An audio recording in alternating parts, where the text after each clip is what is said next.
after I deal with this issue. The phone number 404-872-0750, 1-800 WSB Talk.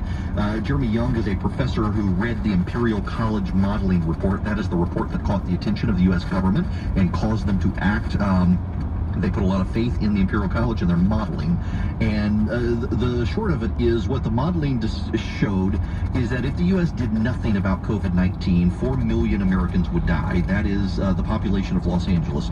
The reason is because 2 million Americans would die from the disease itself, and another 2 million Americans would die because they would not have access to ventilators, and they would otherwise have survived had they been on ventilation, but they would not. Plus, it would tie up hospital resources for the virus so that other people couldn't get it. So you're talking minimum of 4 million dead. So they looked at a mitigation strategy as well to talk about flattening the curve. What does a mitigation strategy look like? Symptomatic cases would go into isolation. Families of cases would be quarantined. Americans over 70 would be socially distanced. It flattens the curve when you do that. Focus on the people who have it, put them in isolation, leave everybody else alone.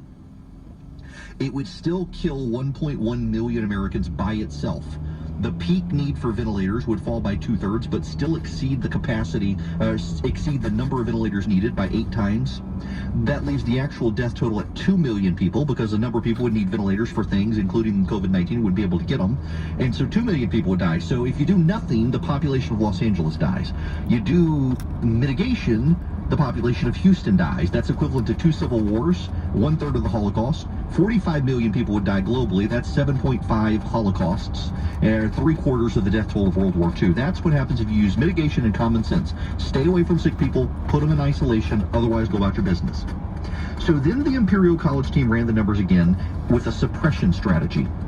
What is a suppression strategy? Isolate symptomatic cases, quarantine family members, social distancing for the entire population, all public gatherings closed, most workplaces shut down, schools and universities closed, what we're doing now.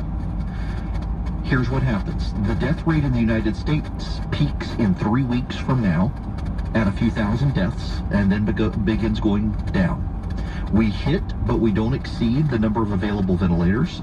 The death tolls from the rest of the study disappear as well. But here's the catch. If we relax suppression before a vaccine is administered to the entire population, it comes right back and kills millions of Americans in the next few months. After the first suppression period ends in July, you could probably lift restrictions for a few months, followed by 2 more months of suppression in a repeating pattern where you don't trigger an outbreak or overwhelm the ventilator supply. Staggering breaks by city would be good, but you can't ever allow the virus to spread through an entire population the way other viruses do, because it's just too deadly. If lots of people we know end up getting COVID-19, it means millions of Americans are going to die, and we can't allow that to happen. How quickly can a vaccine be there? Well, last week 3 separate research teams announced they're developing vaccines. One of them injected the vaccine into a live person without waiting for animal testing. That's an extreme measure, but it's necessary. But they're going to have to monitor the test subject for 14 months to make sure the vaccine's safe, and that part can't be rushed. If you're going to inoculate humanity, you can't accidentally be sterilizing them or giving them cancer or anything else. So you got to monitor them. So it's going to take time. So this is something we're going to be dealing with for a while. And it's something that the Chinese are now trying to blame Americans for. There are actually videos, I've seen one of them, the Chinese government propagandists are circulating, that purports to show American soldiers on the subway in Wuhan spitting on poles, in the whole poles that you hold on to in trains, and rubbing saliva all over them, purporting to be Americans who are spreading the virus. That's what the Chinese propaganda ministers are circulating in China right now, to blame us for this virus. Meanwhile, you have American media outlets who are offended if you use the phrase Chinese virus to set the record straight. Let that soak in. I'll take your phone calls here, 404-872-0750.